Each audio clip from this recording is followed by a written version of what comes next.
말씀과 기도를 통해서 하나님의 뜻을 깨닫고 목적을 향해서 힘차게 걸어가며 신앙생활하는 우리 모두가 되시기를 주님의 이름으로 축복합니다.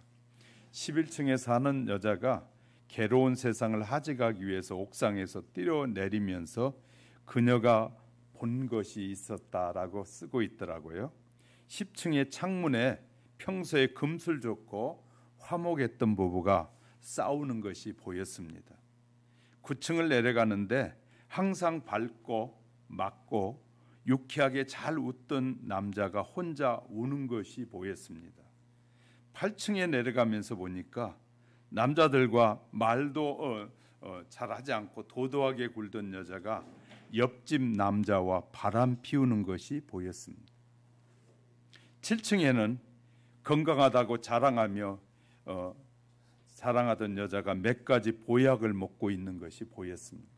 6층에는 돈 많다고 자랑하던 남자가 일자리 찾는 신문을 뒤적거리고 있는 것이 보였습니다.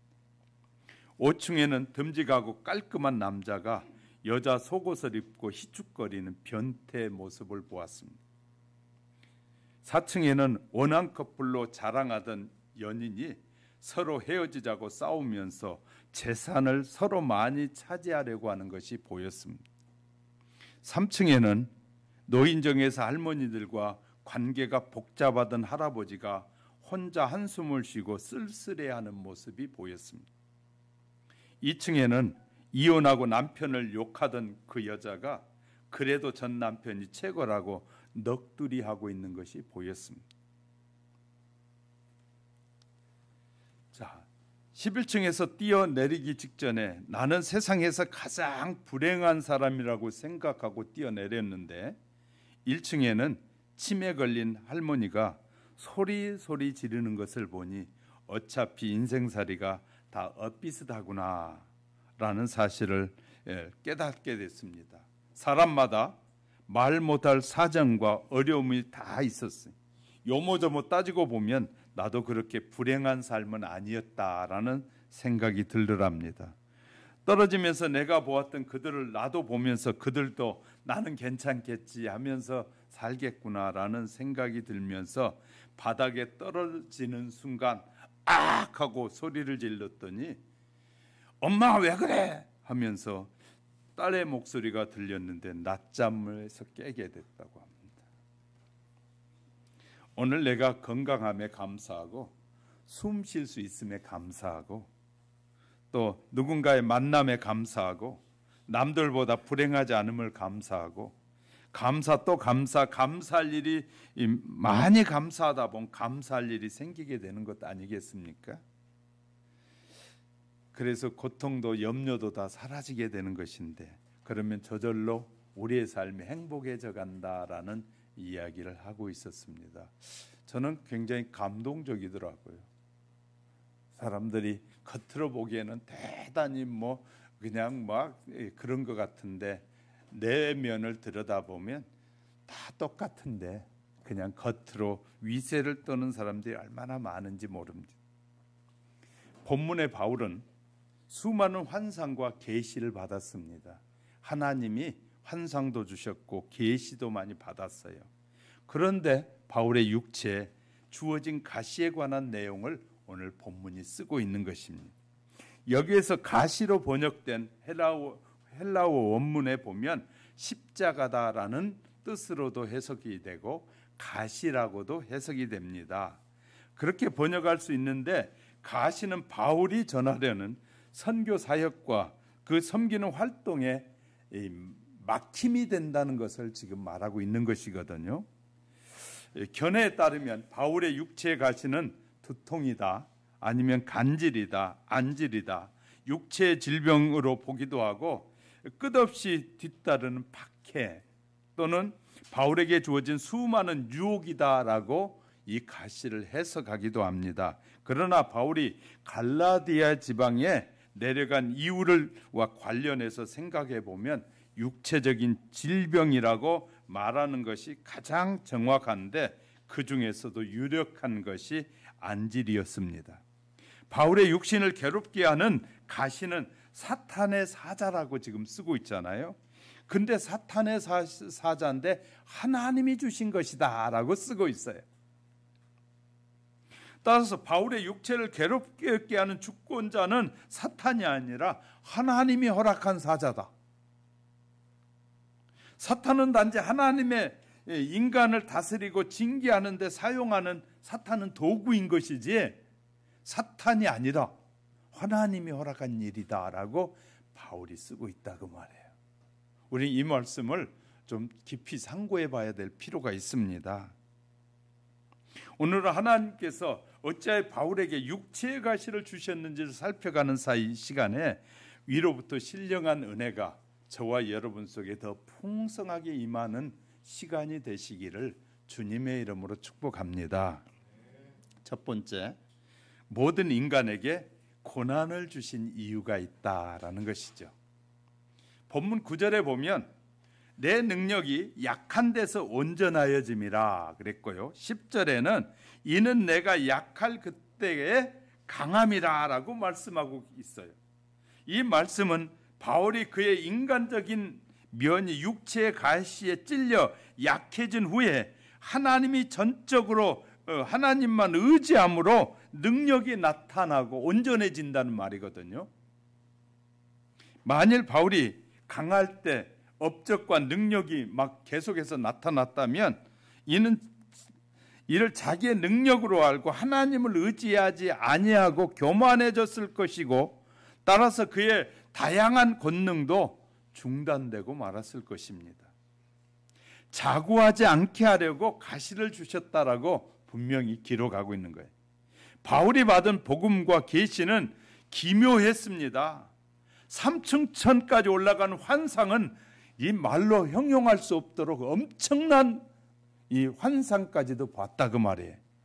이처럼 그간에 받은 은혜와 신비의 체험은 그를 자고하게 하거나 교만하게 할 충분한 요소가 있어요.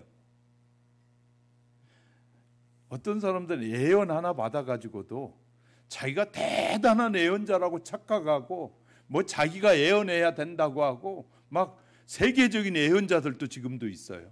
세계적으로 막 세계 각 나라들을 예언하고 이런 사람들이 있는데 그들의 예언이 100% 다 맞는 것 아니에요. 그런데도 대단한 예언자라고 말하는 사람도 있어요.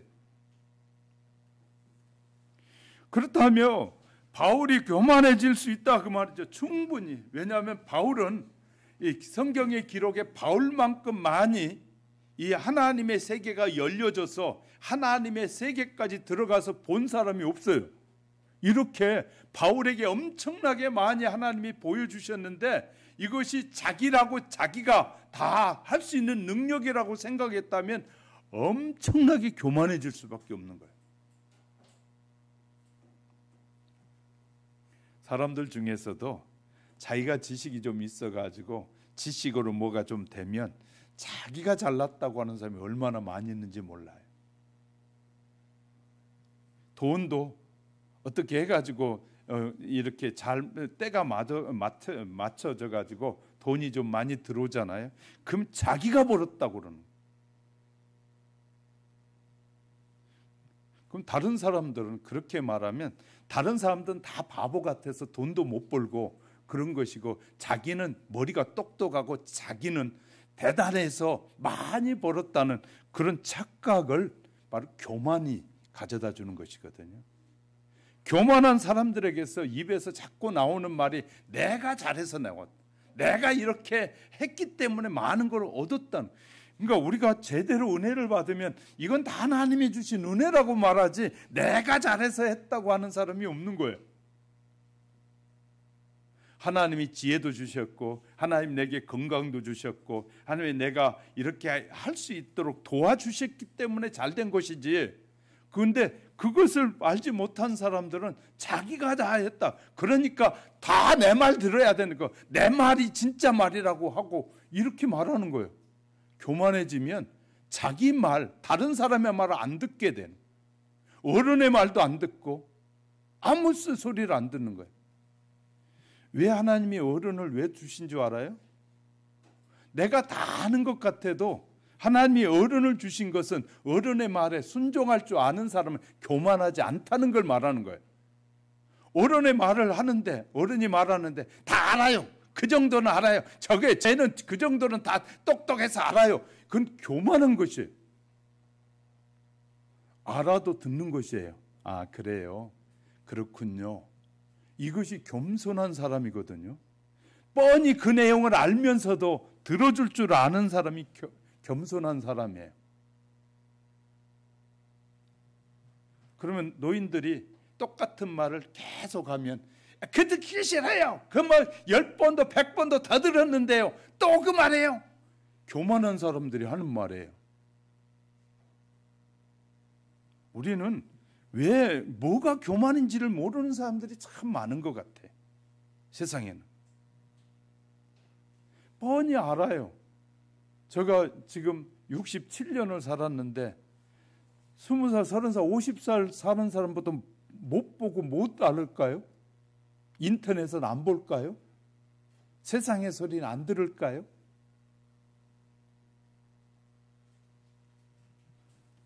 저도 어른들이 말하면 아, 그래요? 다 들어요. 가서. 왜? 그거 무슨 말을 하는지도 알아요. 다. 그래도 아, 그래요? 그렇군요 하고 들어요. 왜냐하면 질서가 무너지면 세상은 무너지기 때문인 것이에요. 마귀는 질서를 굉장히 무너뜨리는 걸 좋아해요. 교만한 마귀는 질서를 파괴하려고 그래요. 그래서 가정들을 무너뜨리잖아요. 얼마나 많은 가정들이 무너집니까? 교만은 사람의 죄의 첫 번째 죄가 교만이에요. 하나님께서 제일 미워하는 죄 중에 하나가 교만이에요. 교만한 것은 싫어하셔요. 그러므로 하나님께서 그의 사역자로 세운 바울을 교만하게 하지 않도록 미리 예방하려고 육체의 가시를 주신 것은 오히려 알고 보면 은혜다 그 말이에요. 은혜라고 한데도 아멘 안 하시는 거 보니까 은혜가 아닌 것 같은데요. 그런 것 같기도 해요. 관심과 사랑의 표시라는 사실이에요. 관심이고 사랑이라는 거예요. 하나님의 권능을 계속해서 나타내게 하려면 교만하면 하나님 뺏어가 버리잖아요. 그러니까 교만하지 않게 해야만이 계속해서 하나님의 능력이 그를 통해 나타날 수 있으니까 바울에게는 그것이 은혜라고요. 바울이 그렇게 깨달았다고 지금 말하고 있는 거예요. 오늘날 많은 교만한 사람들이 교만하다가 망하는 사람들이 얼마나 많습니까? 교만해졌다가. 요셉은 모진 고난과 역경 속에서 애굽의 총리가 됐는데 자기를 죽이려고 했던 다 형제들을 향해서 그것은 그래서 형제들이 두려워하잖아요. 혹시 보복할까 봐. 그때 이렇게 말해요. 걱정하지 마십시오. 이 나를 먼저 보낸 것은 형님들이 뜻이 아니라 하나님이 계획해 놓은 것 때문에 그러니까 형님들은 전혀 걱정하실 필요가 없습니다. 다 맡기십시오. 그럼 내가 다 보호해주고 지켜드리고 다 살게 해드릴게요. 요셉의 입장에서는 세상에 막내 자기를 팽개치고 죽이려고 하다가 겨우 꺼내가지고 팔아먹었으니까 실은 죽이고 싶도록 미워해야 되지 않겠어요? 근데 은혜를 받은 그는 그렇게 말하지 않고 있단 말이에요. 모세는 바울의 딸의 아들이 되자 자신의 능력으로 민족을 구할 줄 알았다가 오히려 동포의 가시에 찔려서 미디안이라는 지역으로 도망해요. 그래가지고 40년 동안 이 광야에 가가지고 이제 거기서 무슨 가시가 있었을까요? 각가지의 이 수많은 찔레라든지 이 가시들에게 40년 동안이나 찔려요. 그러면서 깨달은 것이 뭐냐면 내가 이 이스라엘 민족을 인도해야 할 능력 있는 사람이 아닌 것을 깨닫는 거예요. 처음에 그가 40대는 내가 저 민족을 이끌어갈 것이다라는 그런 생각을 했는데 40년 동안 가시에 찔리니까 이제 나는 별 볼일 없는 것인 걸 깨달았어요. 별 볼일 없다고 깨달을 때 하나님이 그를 쓰시는 거예요. 그러니까 교만한 사람을 하나님이 쓰시지 않아요. 그래서 바울의 경우도 바로 그런 고백이에요. 바울은 그래서 가시를 통해서 하나님의 권능이 약한 데서 완성되어진 비밀을 알았다는 거예요. 그래서 내가 그렇게 약할 때가 강한 능력이 하나님에게서부터 주어진 것이었다라고 고백하고 있는 것이. 자, 저를 보세요. 하나님의 뜻을 구할 때 한 가지 조심해야 될 일이 있어요. 그것은 지나친 운명론에 빠지는 것입니다. 운명론이란 대부분이 미래에 어떤 일이 있을 것인지에 대한 관심을 갖는 운명론자들은 하나님의 뜻을 구하는 동기가 하나님에 있지 않고 미래에 어떤 일이 일어날까? 언제 가면 좋을까? 무슨 직업을 택하는 것이 나에게 유익할까? 이 운명론에 빠지면 그렇게 되는 거예요. 즉 편안하게 고생하지 않고 잘 살기를 바라는 마음으로 하나님 앞에 구하는 것이 굉장히 조심해야 할 일이거든. 편히 먹고 살고 잘 먹고 살고 쉽게 아무 일도 안 하고 사는 그것이 행복이고 신앙생활이라고 생각한 사람이 있다면 우리는 잘못 하나님의 뜻을 알고 있는 것이. 이 운명론자들에게 나타나는 모습이라고 말하고 있어요. 하나님은 미래를 알고자 점치는 행위를 싫어해요.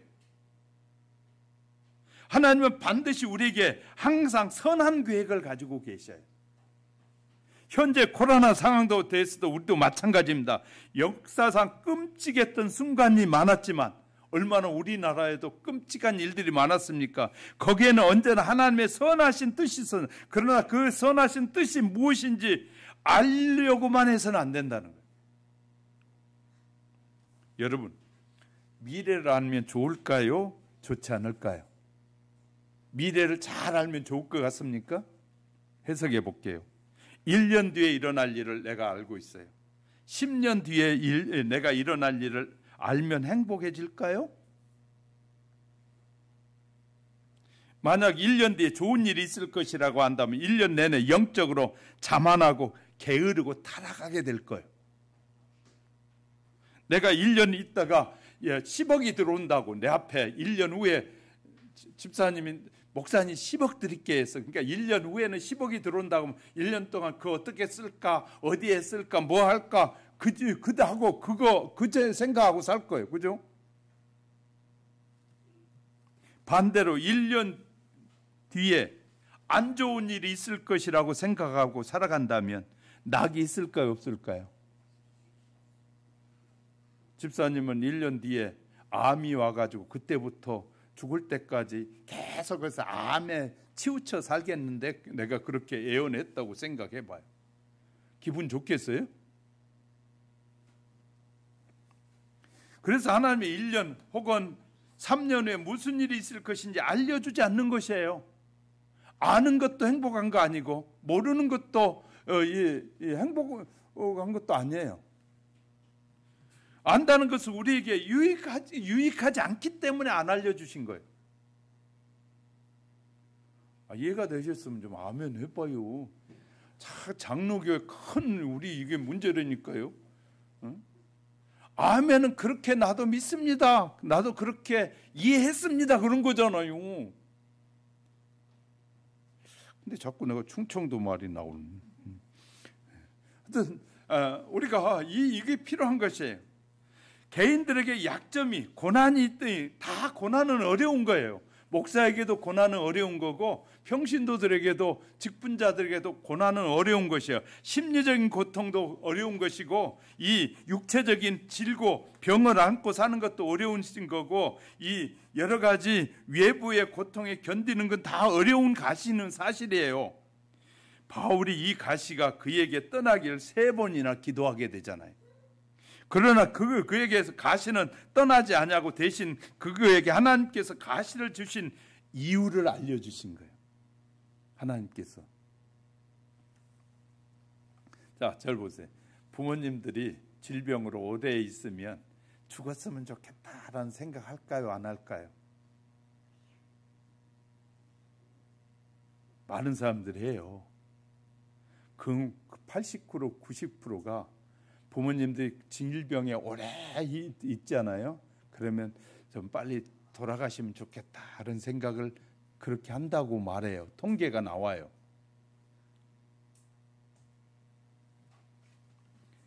자, 그러니까 우리가 이제 어려운 일이 계속되면 그런 부정적인 생각도 하는 게 사람이라 그 말이에요.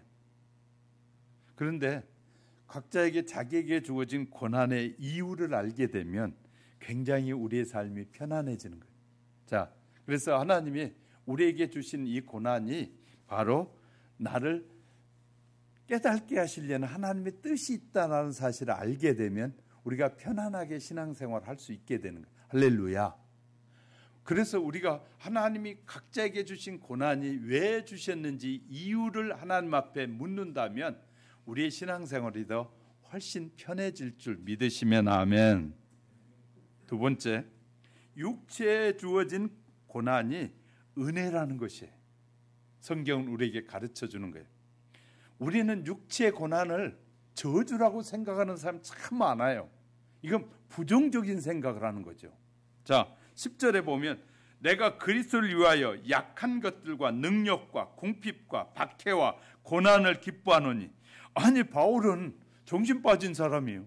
왜? 수많은 매를 맞고 두들겨 맞고 핍박을 당하고 박해를 받고 막 곤고한 일이 너무너무 많은데 그것을 기뻐한대요. 세상으로 말하면 참 바보죠. 바보 같잖아요. 그죠? 바울에게서 교만을 방지하고 하나님의 권능이 나타내는 육체의 가시는 어찌 우리가 거절하겠습니까마는 문제는 우리가 그것을 어떻게 감당하겠습니까? 그래서 바울도 자기의 육체의 가지가 떠나가기를 위해서 3차례나 기도해요.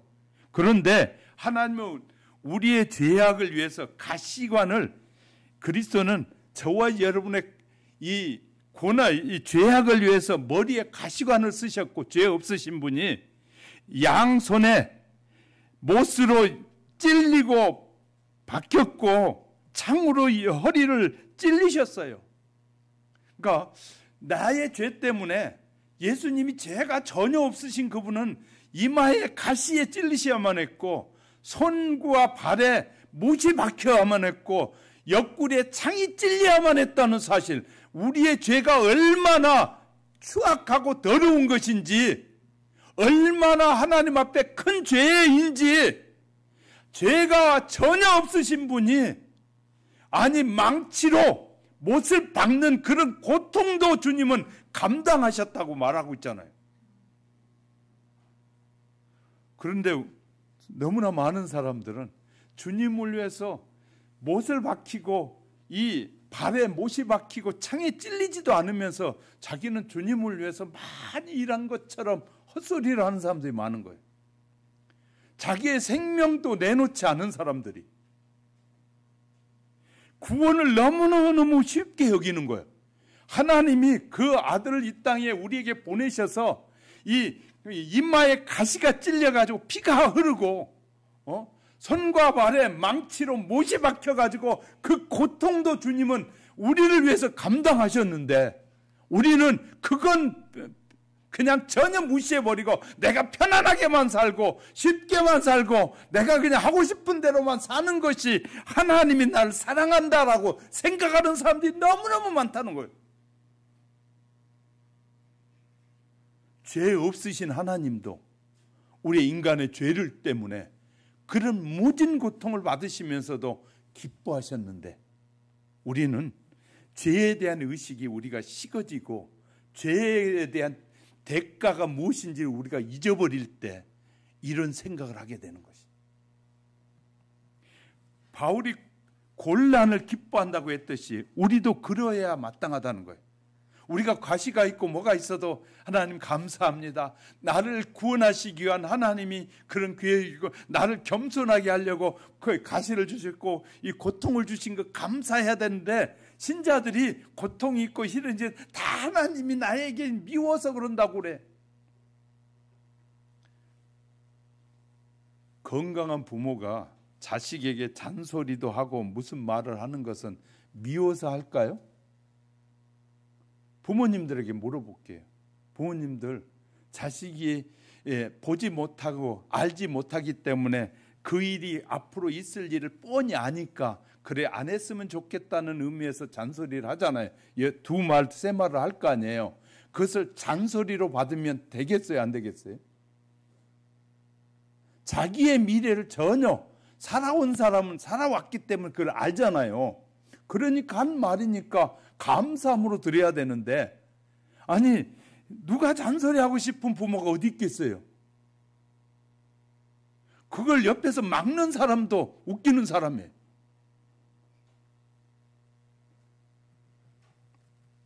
진짜 사랑은요, 진짜 사랑은 끌려가는 것, 그 일이 일어나기 전에 붙잡고 울고 그렇지 않게 하려고 매를 대서라도 그렇게 하는 것이 사랑 아니겠어요? 방치하는 것, 앞으로 어떤 일이 일어날지 뻔히 아는데 그런 일을 가는데 잔소리 안 하고 가만히 있으면서 내가 너 사랑한다, 그건 바보 같은 사랑이고 진짜 사랑이 아닌 거예요.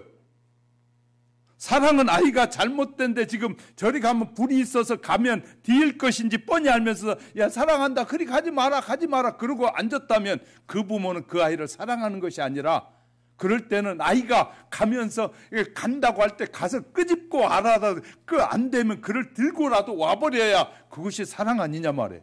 진짜 사랑이 뭐겠어요? 아이가 고통을 받고 그러면 아이가 그곳에 빠져 죽는 것을 뻔히 보면서 내 사랑하니까 그래 나 말 안 할게 빠져 죽어라, 그게 사랑이냐 말이에요. 그러니까 우리의 의식이 자꾸 바뀌고 있어요. 어떻게 바뀌냐면 말 안 하는 것이 사랑이라고 착각하는 사람들이 너무 많은 거예요.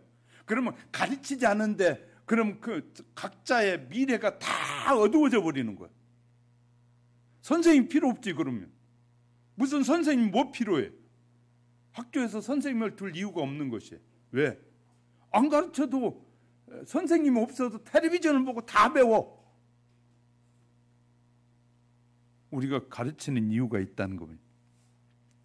자, 그래서 바울은 병 낫기, 약함이 자랑이 되는 비결은, 바울이 그래서 병 낫기 위해서 하나님께 기도를 했는데 이것이 내게서 떠나게, 8절에 떠나가기 위해서 내가 3번 간구하였더니 한 번 기도하도 낫지 않았고 2번 기도해도 낫지 않으니까 3번씩 기도했다면, 그러자 놀라운 응답을 받았네. 9절에 나에게 이르시기를 내 은혜가 내게 족하도다, 이는 내 능력이 약한 데서 온전해짐이라.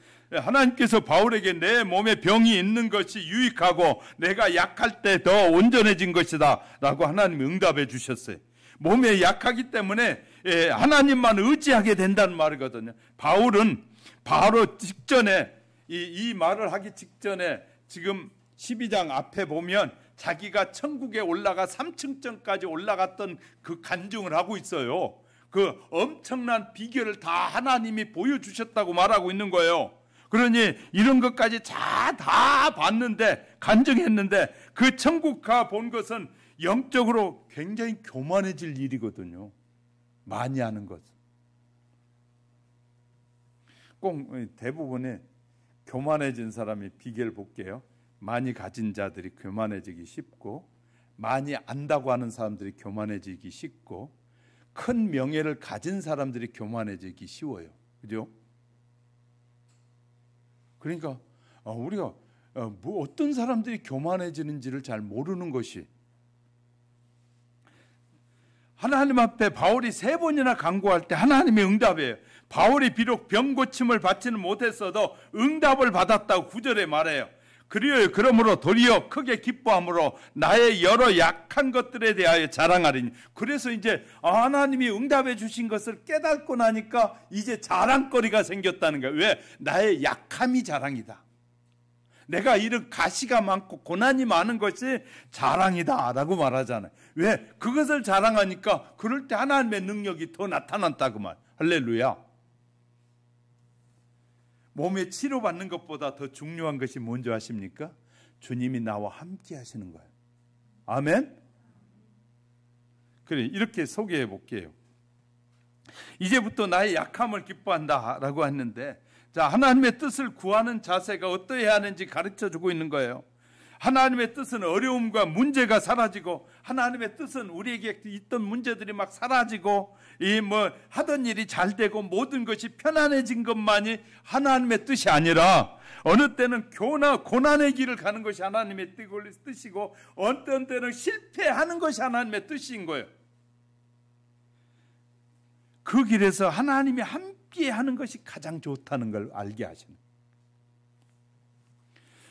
예수님의 십자가가 고난의 하나님의 뜻이라고 에브람 링컨이 이렇게 말하고 있어요. 그 아브람 링컨의 얘기를 쓰면서 어떤 분이 9살 때 그의 어머니가, 아브람 링컨은 9살 때 어머니가 돌아가셔요. 그러면서 자녀들에게 힘들고 어려울 때 성경을 읽어라. 그러면 하늘의 문이 열릴 것이라고 어머니가 가르쳐 주셨대. 7살 때 세상에, 9살이구나, 9살 때.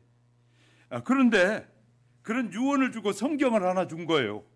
근데 대통령이 됐을 때 종종 출석하던 워싱턴 DC의 뉴욕의 에비뉴 교회 목사님은 그 대통령의 서재에 자주 갔었대. 대통령의 서재 위에 성경을 펴놓고 있는데, 그 성경이 펴져 있는데 보니까 어떤 말씀에 집중되어 있는데, 거기에는 얼마나 그 말씀을 봤는지 거기에는 손때가 묻어 있고, 거기에는 눈물 자국도 보이는데, 그 눈물 자국이 보이는 말씀이 시편 37편 7절인데 여호와 앞에 잠잠하고 참고 기다리라는 말씀 앞에 그 눈물 자국도 있더라는 거예요.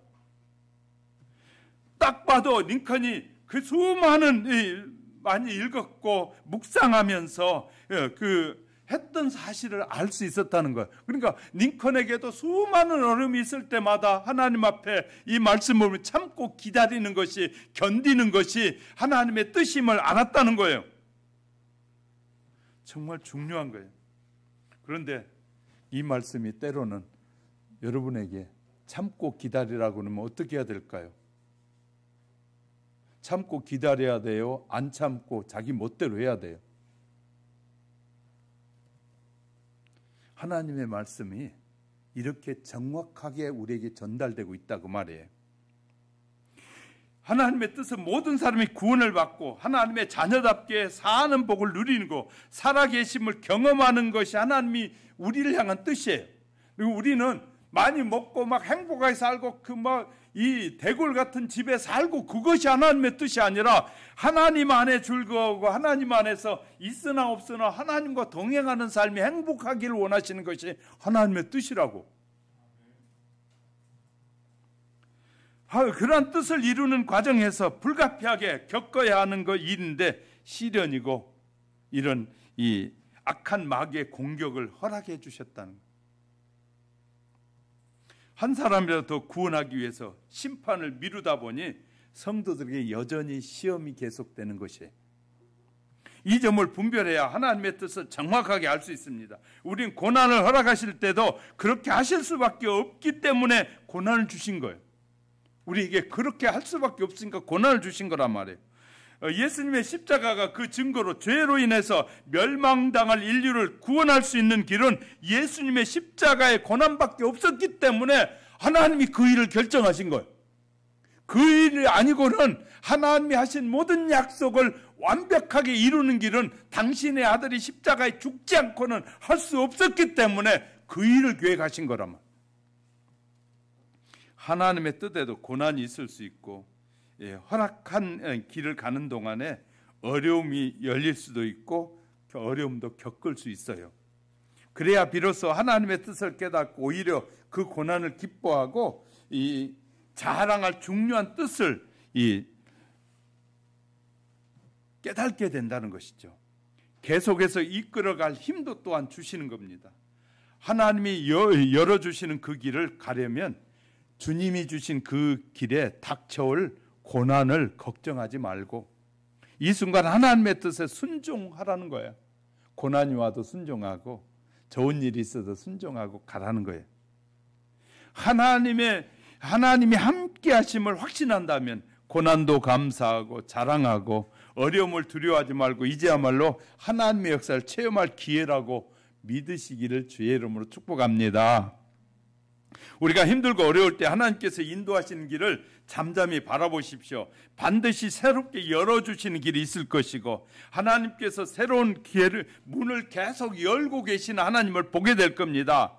그러나 우리가 기도로 준비하지 않는다면 그것을 얻지도 못하고 누리지도 못할 거예요. 반드시 하나님은 우리가 고난이 있는 사람에게도 고난이 없는 사람에도 늘 기도하고 찾아야 하나님이 주시는 것이 뚜렷이 보인다고 말씀하셨어요. 할렐루야. 그래서 기도를 계속 해야 되는 거예요. 사랑하는 성도 여러분, 저와 여러분 속에 이 하나님이 열어가시는 그 믿음의 길을 따라가는 지혜가 늘 함께 하시기를 주님의 이름으로 축복합니다. 세 번째는 믿음으로 간구하면 뭘 주실까요? 한번 질문했으니까 대답 한번 하고 넘어갈까요?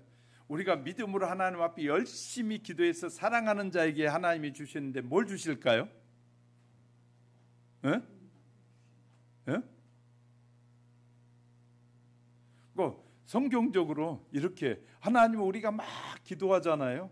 그럼 가장 하나님이 사랑하는 자에게 주시는 것이 있는데 뭘 준다고 약속하냐면 성령을 주신다고 약속해요. 성령. 그러나 우리가 이 하나님께서 구하는 자에 응답하시겠다고 약속했는데 이 응답의 약속에 가장 좋은 것이 뭐냐면 성령이라는 거예요. 근데 우리는 성령 주는 것보다 돈 주는 걸 더 좋아해. 그죠? 명예를 주는 걸 더 좋아해. 그러니까 우리가 부패했다는 말이거든요. 우리가 부패했다는 거예요. 돈 주면 더 좋아해. 훨씬 더 좋아. 그죠? 그러니까 우리의 마음이 세상을 자꾸 따라가려고 하니까 성령, 하나님이 주시는 것 중에 가장 좋은 것이 성령인데 성령 주는 걸 원치 않고 자꾸 현찰만 달라는 거예요. 그러니까 얼마나 하나님이 보실 땐 우리가 얼마나 어리석은 자같이 보이지는지 모르는 거죠. 그래서 이렇게 약속하셨어요. 마태복음 7장 11절에서 너희가 악한 자라도 좋은 것으로 자식에게 줄 줄 알거든 하물며 하늘에 계신 너희 아버지께 구하는 자에게 좋은 것을 아버지께서 주시지 않겠느냐. 우리 이 점에 감사해야 됩니다. 왜냐하면 우리가 구하는 것이 우리에게 정말 좋은 것인지를 알지 못하거든요. 돈 많으면 내가 행복할 것 같지만 돈 많은 것 때문에 고통스러운 사람이 많아요. 돈 많은 사람은요, 그 돈 지키려고 막 이 금괴도 사야 되고 하려면 돈 지키려면 이 큰 금고, 철로 된 금고도 사야 되고 뭐 또 보안 장치도 해야 되고 얼마나 지키기가 어려운지 몰라요. 하나님께 기도를 책임져 주신데 좋은 것을 주신다고 하니까 마음껏 기도해도 되잖아요. 마음껏. 성령님이 우리에게 오시면 성령님은 첫째 우리가 옳고 그름을 알게 하시고 돈이 있으면 내가 타락하겠다 안 하겠다도 알게 하시고 그러니까 우리가 성령님은 우리가 하나님의 뜻대로 가장 살기 좋게 우리에게 깨닫게 하시는 분이 성령님이에요. 하나님의 마음을 기쁘게 하는 분이 성령님이에요. 그러니까 성령의 충만함을 입는다는 것은 가장 하나님이 기뻐하시는 일이니까 하나님이 막 달라고 세상의 부모도 악한 부모도 자식이 달라 그러면 이 뱀을 주지 않고 생선을 주는 것처럼 그런데 좋으신 하나님이 우리가 막 기도하면 가장 좋은 것을 먼저 주시는데 성령을 주시는데 그것이 성령이 가장 좋은 것이라는 걸 모르는 거예요. 사람들이. 참 우리가 이 성경을 잘 모르니까 참 바보가 될 때가 많잖아요. 우리가 기도 응답될 때 그래서 많은 분들이 그래 목사님들이 그래요. 하나님이 응답해 주셨다고 늘 말해도 저는 응답 못 받았는데요. 목사님 무슨 소리? 내가 며칠 금식하고 며칠 동안 작정하고 기도했는데 응답해 주지 않았다는 자기가 구하는 그 욕심에 구하는 그것이 안 이루어지니까 응답해 주지 않았다는 거예요. 하나님은 우리가 기도를 시작하는 순간에 가장 먼저 우리에게 성령을 주시는데 성령을 주시는데, 그러니까 이제 절 보세요. 성령이 우리에게 임하시면 어떤 일이 일어나냐면, 막 기도하는데 성령이 우리에게 임하시면, 야, 네가 기도하는 것이 옳지 않다 깨닫게 하시거든요. 그러면 기도가 바뀌어져. 그래서 기도를 시작할 때는 막 이거 해달라고 해야지 하고 막 이렇게 해서 기도를 시작해요. 그래가지고 막 그것 때문에 막 몸이 달아가지고 하나님하고 몸부림쳐. 근데 기도하다 한참 하다 보니까 기도가 딴 데 와 있어. 성령님이 지금 그 기도를 인도하는데, 그런데 성령님의 인도라고 생각하지 않고 이건 나쁜 생각이야, 이거야 하고 딱, 하나님이 얼마나 답답하시겠어요.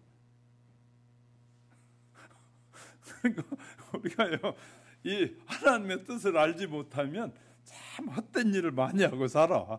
필요 없이 에너지를 소비하고 살 때가 너무 많은 거예요. 이제 설명해 볼게요. 중국의 가정교회 고난의 때의 영적 지도자였던, 이제 조금 신학을 아는 사람, 워치만 리라는 사람이 있어요. 워치만 리가 중국의 유명한 신학자예요. 중국에서요, 개혁 교회를 이끌어가는 그런 이 지도자거든요. 그가 어느 날 이 꿈을 문제가 있어 하나님 앞에 기도하다가 하나님이 응답해 주시지 않아 가지고 막 몸부림치며 기도하다가 잠이 들었어요. 근데 꿈속에서 막 배를 타고 가는데 갑자기 큰 바위 하나가 앞에 딱 가로막고 있으니까 가만히 인간의 눈으로 보니까 피해 갈 길이 없는 거예요. 그러니까 저 바위에 부딪히면 배가 파산 날 것 같은 거예요. 그러니까 어찌만 네가 막 하나님 앞에 기도했대요. 하나님, 저 바위를 없애주옵소서, 저 바위를 없애주옵소서 막 기도를 했다는 거예요. 그런데 놀라운 일이 생겼어요. 아니, 없애달라고 기도했는데 갑자기 물이 불어나더니, 그 바위는 가만히 있는데 물이 불어나더니 그 바위는 물속에 잠기고 그 위로 배가 지나가더라는 거예요. 그래서 꿈을 깨고 외쳐는 이가 하나님 앞에 회개하는 마음으로 기도했대요. 하나님, 내가 없애달라는 건 바위였는데 하나님의 방법, 물을 더 많게 해가지고 그 바위를 물이 위로 지나가게 해버리는 거예요. 그러니까 우리의 하나님은 수많은 기도를 응답해 주시는데 우리의 생각, 내 생각대로만 해줘야만이 그것이 하나님의 뜻이라는 생각에 사로잡혔음을 그는 깨달았다는 거예요. 이거 우리가 그렇게 기도할 때가 참 많거든요. 또요, 제너럴 시처에서 하나님의 뜻의 저자가 책에 일관되게 미래의 일은 하나님의 뜻이라고 생각하지 말라. 그리고 내가 무엇을 해야 하는지, 오늘 내가 무엇을 해야 하는지를 생각해라 라고 그는 책을 쓰면서 앞으로 어떻게 하면 좋은 일이 생길까, 그것을 찾는 것이 아니라 하나님의 뜻은, 그러면서 자기의 이야기를 하는 거예요. 자기 얘기를 책에 쓰고 있는데 이런 얘기를 합니다. 자기는 아름다운, 자기가 볼 땐 너무너무 아름다운 아내를 얻었고 그것이 하나님의 뜻이라고 생각해서 그 아내를 얻었고, 그 다음에 아들 둘, 딸 둘의 자녀를 얻었어요. 그리고 그는 이 아들 둘, 딸들과 함께 이 6 식구가 행복하게 사는 것이 하나님의 뜻이라고 알았다는 거예요. 우리도 보편적으로 그렇게 생각하잖아요. 그런데 어느 날, 그러면서 하나님을 믿고 사는데 어느 날 대형차가 아내와 장모님과 막내딸 하나를 차가 스치면서 밀고 가버렸는데 3사람이 죽었어요.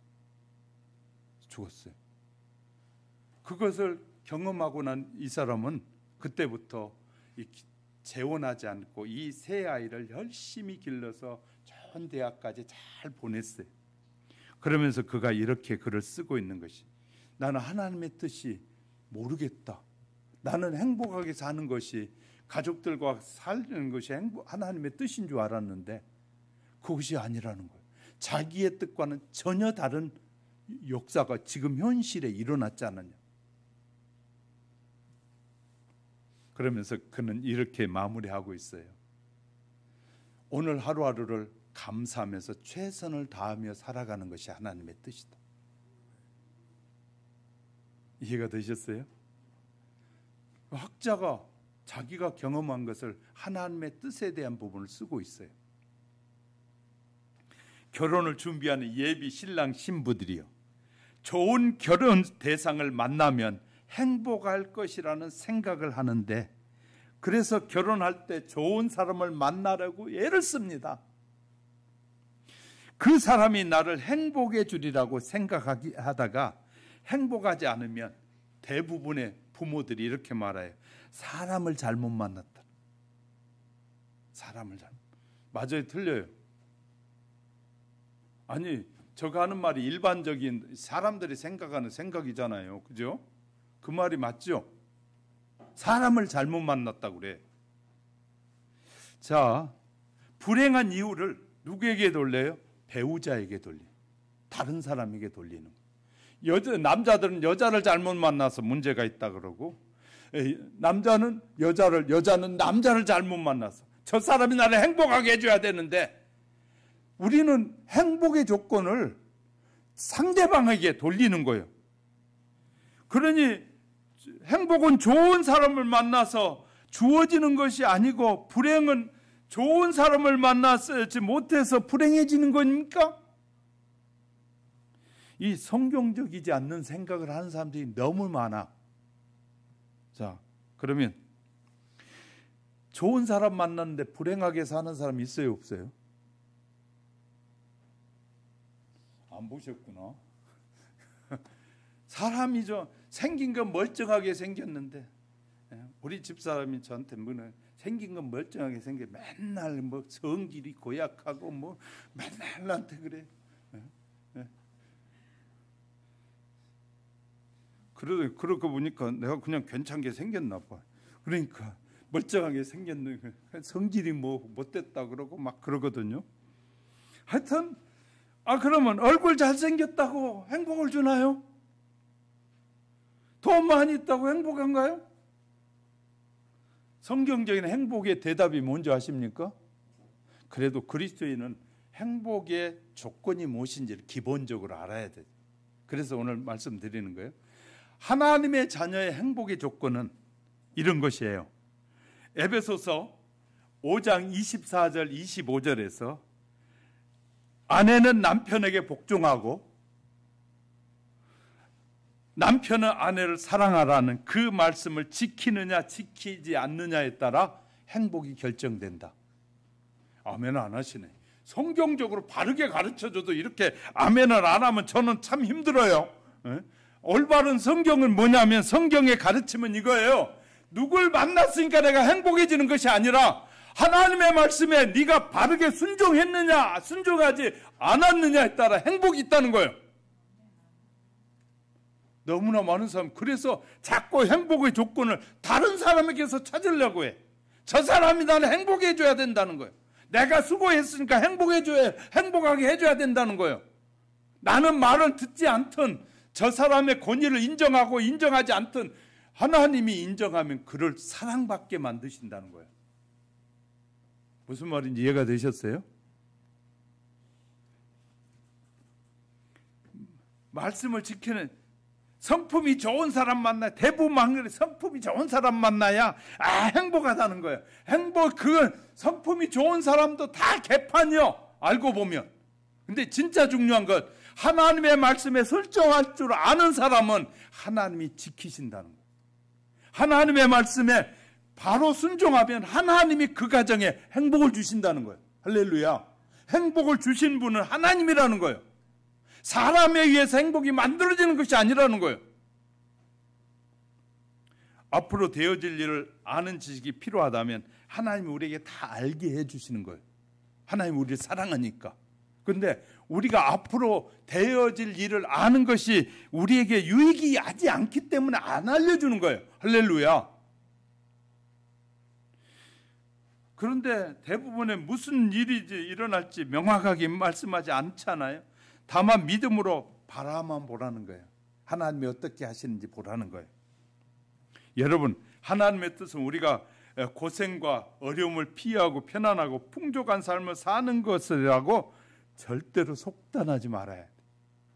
그렇게도 살 수 있어요. 그런데 모두 다 그렇지는 않다는 거예요. 할렐루야. 그렇게 생각하다 보니 하나님의 인도하심을 분별하지 못하는 거예요. 하나님이 내 뜻대로 해주는 것이 행복한 것인데 라고 생각하니까 하나님이 나쁜 하나님이라고. 그래서 가끔 방송에 어떤 하나님을 나쁜 분이라고 해요. 이제 이번에 어떤 목사님 설교하는데 이런 설교하더라고요. 저는 그때 저분이 그런 부분은 옳지 않은데라고 했는데 이렇게 말해요. 하나님이 지금 좌파들에 의해서 멱살 잡고 막 좌파가 사탄이 흔들고 있는데 여러분 신자들이 가만히 있으면 됩니까? 막 이러더라고요. 세상에 하나님이 마귀에게 멱살 잡힐 정도 그렇게 연약한 하나님이요? 하나님을 그렇게 비하시키면 안 되거든요. 유명한 분이에요. 근데 그분이 그렇게 했어요. 하나님이 그러니까 이제 이것이 하도 이제 답답하니까 하는 말인 줄은 아지만 하나님을 비하시키는 언어는 쓰면 안 되거든요. 우린 철저하게 하나님 존귀하신 하나님이시지 하나님을 사람에 빗대어 가지고 그냥 이 멱살 잡혀 가지고 지금 끌려다니는데 왜 신자들이 가만히 있습니다. 목사가 가만히 있습니까? 그런 얘기를 세상이 대놓고 목사들 앞에서 하는 거예요. 다 맞는데 저 부분은 안 맞다. 저는 그냥 그러면서 들었어요. 저는 저 말은 성경적인 하나님을 비하하는 발언인데 저분은 그런 뜻을 알고 있을까라고만 했지 제가 그분 앞에 말도 안 돼 말이야 이런 거 안 했다 그 말이에요. 강당에서 설교하시는데 근데 많은 사람들이 그렇게 대놓고 상대방을 무시하고 상대방이 얘기하는 걸 그렇게 대놓고 손들고 막 하는 사람들이 너무 많아요. 교만하기 때문에 그런 거거든요. 그는 그 나름대로 답답함을 그렇게 표현하는 걸 이해했단 말이에요. 나는.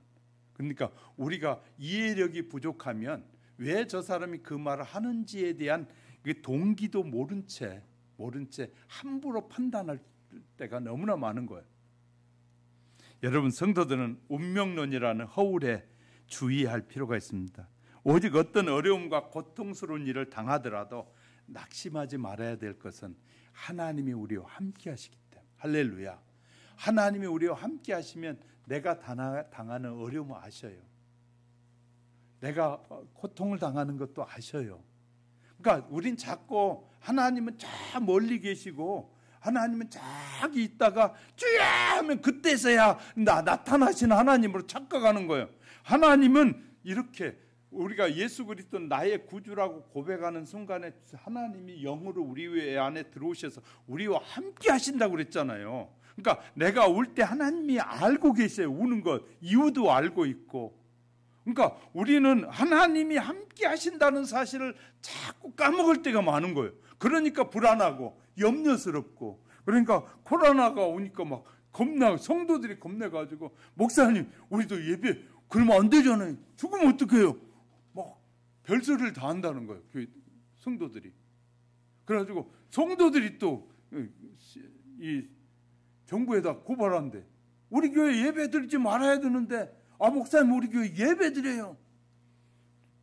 목사가 참 답답할 일 아니겠어요, 그죠? 성경을 알고 하나님을 신뢰하는 사람이 볼 때는 참 어처구니 없는 일들인데 성도들은 수준 차이가 나고 믿음의 차이 때문에 그럴 수 있다고 말해요. 당시에 이제 마무리할게요. 어려움 때문에 망하지 않다. 우리는요 어려움 동에는 망하지 않습니다. 뭐 때문에 망하냐? 교만하면 망한다. 이해하셨어요? 성경이 이렇게 말해요. 네가 어렵냐? 그 어려움 때문에 망하는 일이 없다. 그런데 교만하면 망한다. 성경이 그렇게 가르쳐주고 있어요. 그러니까 우리는 절대 교만하면 안 돼요. 교만하면 안 돼요. 그리고 이 인생의 이 어려움 때는 잘 보세요. 어려움이 오면 하나님이 왜 어려움을 주셨을까를 깊이 생각을 하는 거예요. 그러면 하나님 내가 잘못 알고 있고 잘못 가고 있기 때문에 하나님이 깨닫게 하시는 것이구나라고 알면 굉장히 본인에게 유익이 되고 축복이라는 거예요. 할렐루야. 이해되셨으면 아멘. 이제 말씀을 정리합니다. 불교는 자신의 번뇌와 세상의 모든 것을 버리고 고해와 극기로 훈련하는 거죠. 그러니까 스스로 훈련해 가지고 이겨내려고 하는 것이 불교예요. 그것은 오직 자기만을 위한 것이에요. 자기 하나 극복하려고 몸부림치는 게 불교예요. 기독교는 세상을 구하는 것이 기독교예요. 이해가 되셨습니까? 기독교는 세상을 구하라고. 그러니까 우리가 예수 믿는 저와 여러분 세상을 구하기 위해서 세상에 선한 일도 하고 세상 사람들에게 호의도 베풀고 지고만 있는 것이 아니라 그들을 위해서 베풀면 하나님이 뒷주머니를 자꾸 채워서 그 일을 하게 하신다는 거예요. 할렐루야.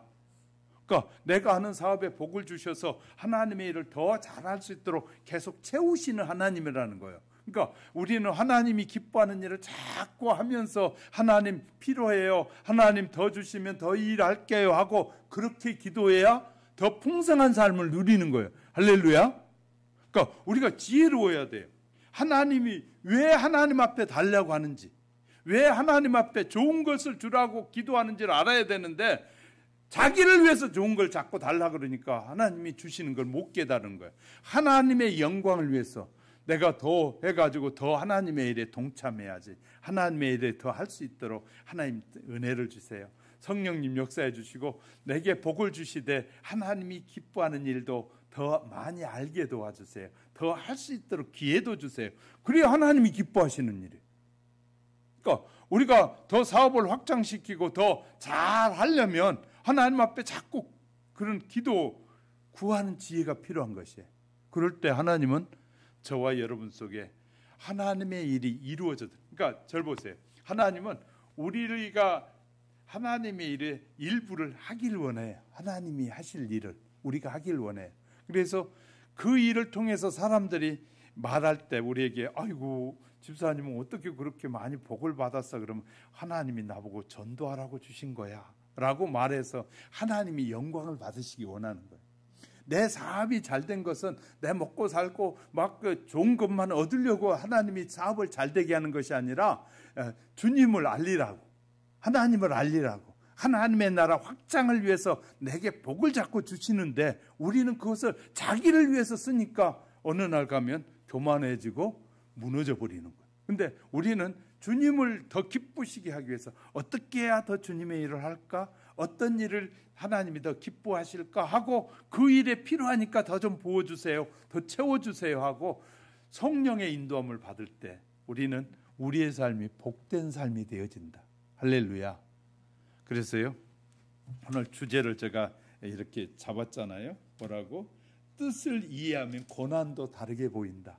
뜻을 알고 나면, 하나님의 뜻을 알고 나면 고난이 이것은 바울처럼 고난이 아니구나, 나를 교만하지 않게 하시려고 하나님이 나를 낮추셔서 하나님의 영광을 드러내려고 하시는 것이구나를 알게 된다는 거예요. 할렐루야. 그 은혜가 저와 여러분 속에 가득 채워지시기를 주님의 이름으로 축복합니다. 기도하십시다.